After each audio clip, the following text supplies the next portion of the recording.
It's a lot of talent down there. It's definitely a lot of talent down there. I feel like they just slept on. You got to be a neighbor. Because if you're not a neighbor, the fat tones of the world gonna kick you around like a rubber ball. Fat tone killer Tay, that's what we doing right now.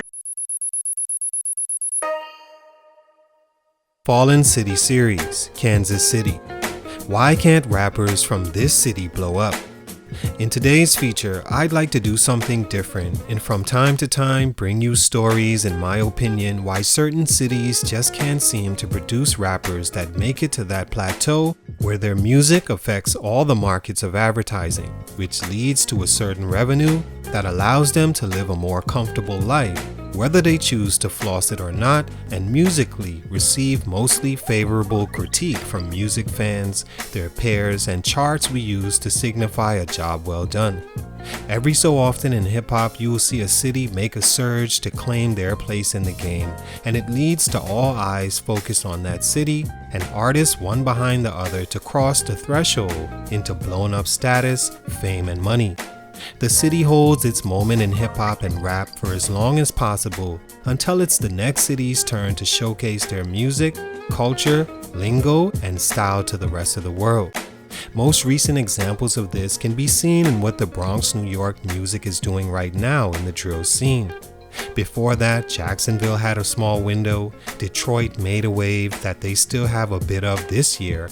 Chicago, of course, sent a few of its own through that had and have huge careers now, although for them, they could have been the next Atlanta as far as the amount of talent they breed who could have taken over the industry in the 2010s, but gang affiliation and blackballing cut that in half, and of course the murders that veganized Chicago's reign in a way, in that instead of having rappers from all corners of the city bring each other up and create pockets of success like Atlanta had with small, short-lived acts like D4L, them Franchise Boys, Bankroll, Boys in the Hood, Shop Boys, all smaller scaled rappers that came and went, but at least had a chance to eat off the hot plate Atlanta was in the early 2000s.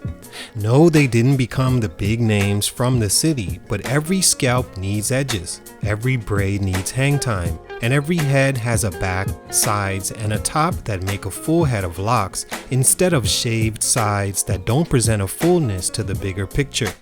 Cities like Chicago are like that. Gang ties have made it to where one side can blow up and influence an entire industry not to work with the other side, and said side misses their opportunity for the most part, in the end taking away from what the entire city could have been. Kansas City is one of those cities, but on an entirely different scale, where none of the rappers make it big. Not this side, not that side, a bald fade where a few underground rappers sprinkle at the top, but for the most part, an existence of rappers that never blew, and a future that looks like not many will. With its interesting connection to California, it's confusing Kansas City never had the reach in rap music that it could have for these reasons. What has and is continuing to stunt the growth of Kansas City rappers? Let's talk about it. It's your boy JC, Stunted Growth Music. Let's get it, man. Y'all ready to keep this thing moving? Kansas City is not a place unfamiliar to me, as I've lived in its neighboring Columbia for some time and got to understand to an extent the underworld streets that answered the question I would often have from my Kansas City friends: why isn't there more successful rappers from Kansas City? Missouri itself has had some success, most notably what Nelly and the St. Lunatics have done, with Nelly at one point being the biggest artist in the game, going diamond his first attempt and a 7 million selling follow-up. His group, the Lunatics, didn't blow on their own, but a few were able to at least have a shot. That spawned a rapper like Chingy, who almost achieved rap stardom and could have been the torchbearer had it not been for his own stunted growth. Even Jibbs and Jaquan did their thing, but when you think of Kansas City, nothing. Sometimes I don't even remember Tech 9 is from there. For some reason, I feel there's a wealth of talent hidden in Kansas City, but for these reasons, they may never get their shine. Stunt number 1, Killer City. No matter what search result you decide to click on when Googling the most deadly cities in America, Kansas City will always be somewhere in the top 10, and most times they're right there at the top. The city doesn't even have a jail. Most of homicides in the city go unreported because of it. Yes, you have cities like Chicago and Jacksonville that rap music and media have made you think were the most dangerous, but they don't even chart on some of the ones Kansas City has consistently found themselves on. Yes, St. Louis, just 4 hours away, is just as or even more dangerous, but benefits from being the most popular in the state, with its Gateway Arch considered one of the biggest landmarks in the country. When you think of KC, what do you think of? Barbecue and murder. The city has the 5th highest homicide rate as of the end of the second quarter in 2022. As of August 7th, there has been 98 homicides in the city.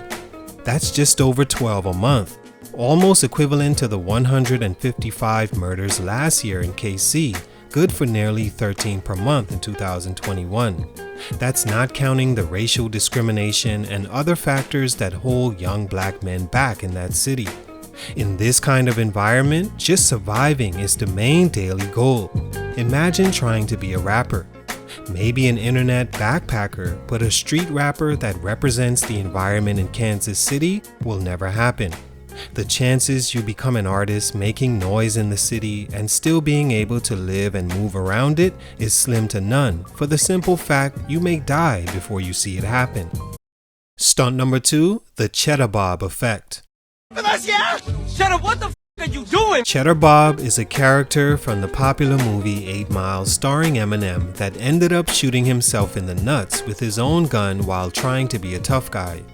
That scenario has been used since to suggest a person is his own worst enemy and his biggest detriment is in fact to himself. That's Kansas City.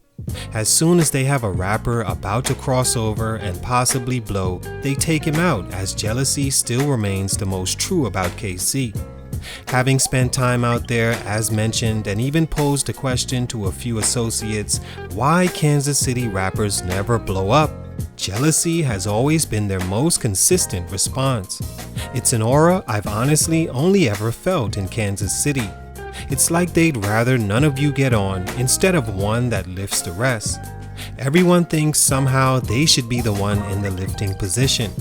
Why you? You know what? I'll just take you out and do it my way. All the talent is killed off that way and the city suffers because of it. Musically, that is, not to confuse Kansas City as a whole as a bad place. But if you're a rapper looking to blow up living there, reassess and find a safer, higher success rated place than KC. Gangs there are close in proximity to one another, making it a Chicago-like war zone. But what makes it different is most times conflict, even within one camp, can end in homicide. With no national outcry that causes the city to hold itself accountable, the cycle continues and Kansas City, as far as rappers, have a short lifespan in the glory. Stunt number 3, the Death of Mac Dre. In my most recent feature, I spoke about the artist known as Mac Dre, who was actually from Oakland, California by way of Vallejo, but due to the ties mentioned Kansas City had with Oakland, was like he was from KC just as much. Even Googling Kansas City rappers, his name pops up. He was killed in Kansas City after attempting to have a show there that didn't have the turnout it was supposed to and blamed by the promotion team, leading to his murder. That's the word on the streets. Of course, before that word got out, another about it being local rapper Fat Tone that did the hit initially surfaced, and because he didn't do a good job denying it, he was killed soon after Mac Dre. Later, it was revealed he never actually did it. That death started a war between Kansas City and Oakland that hadn't been forgiven until recently, even though it'll never be forgotten and the trust will never be there again. Mac Dre was just about to really get on and potentially lift Vallejo and Oakland rappers, as well as Kansas City rappers as well with his music, opening the door for what could have been KC's window to shine in hip-hop. That stopped California rappers as a whole from wanting to return to Kansas City and vice versa, and even made it not a safe place for fans to attend shows, resulting in the rap market in Kansas City all to but dry up. Should a rapper from there blow, he could easily find himself the target of California, mainly Oakland residents, or rappers that haven't forgotten what was taken from them when Mac Dre was murdered. All in all, I think for rap in Kansas City, it'll take someone with undoubtable talent, look, street acceptance, and just as far removed from it for Kansas City to ever be represented in hip-hop. And even then, luck would have to constantly be on his side when he returns to his city. Too much has happened in an environment that breeds jealousy and has lost too many lives for that not to be the case. They do have good artists like Sleazy World doing his thing, Young Cat, my personal favorite Rory Fresco, and of course the legend Tech 9, but without their own signature sound, Kansas City finds it hard to have rappers blow from there. Salute, much respect, but for these reasons, Kansas City's growth is being stunted. It's your boy JC, Stunted Growth Music, and I'm out.